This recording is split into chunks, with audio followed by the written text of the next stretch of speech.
doesn't matter if you're 4 or 14. When you see Legos, it's nearly impossible to resist putting them together, pulling them apart, or building something with them. For these Wesco Panthers, Legos is what they need for their class project. This project is part of a fellowship with the engineering department at UTPA. Last summer, I was fortunate enough to be selected with about 14 other teachers to spend 6 weeks with the engineering department, spending 50% of my time doing real-world research for teachers. And the second half we spent writing curriculum.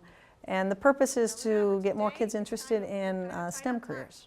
You're going to get time to design, test, redesign. Nancy Farrell is an algebra teacher at Wesco High School. We're going to use that data later when we do the graphing.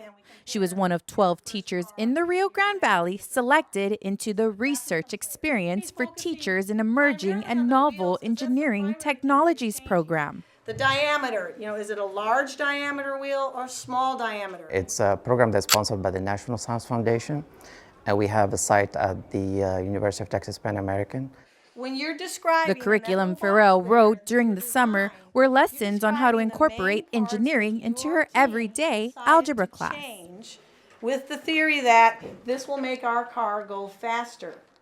The students were now the new employees of a car company named Lugnut Labs.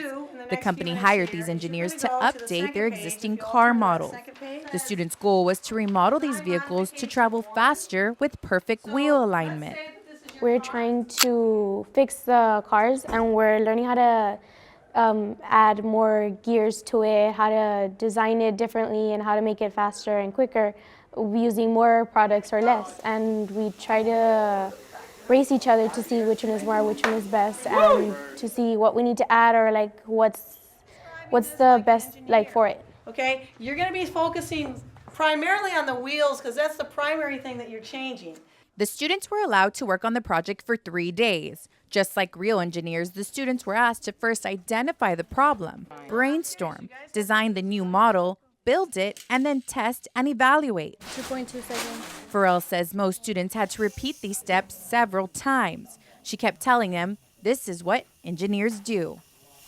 These lessons are great because they are hands-on. They bring in the real world, and they broaden their perspective about what options are there as far as careers. What can we pursue? This is the Lugnut Lab car, right? Students in the class admit the trial and error step in the project was frustrating, but said they appreciate the real-world experience.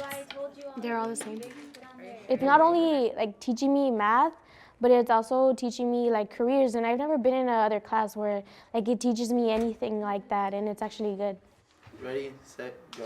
The class project gave several students a look into their future. I didn't think that we were going to do this, and this is a math class, and I was like, wow, we're actually learning how to do stuff for engineering. I might like this when I'm older. UTPA professor Dr. Ben Gallia says giving high school students these projects is beneficial because it makes college easier. He says he could see a difference in college students who have already been taught certain objectives. I'm very impressed with the initiatives that Wesco ISD is taking. I know that they're introducing robotics in middle school as part of a course, which is very important because I think exposing students to engineering and science early on, it helps them later on because most of the students that come to UTPA are from the school districts in the valley. Set, go. Algebra is known as a very abstract subject. Fernell says she knows students often question how algebra would help in real life. She says this project not only gives students insight about the engineering field, but also shows them that many algebra strategies can be used in everyday life.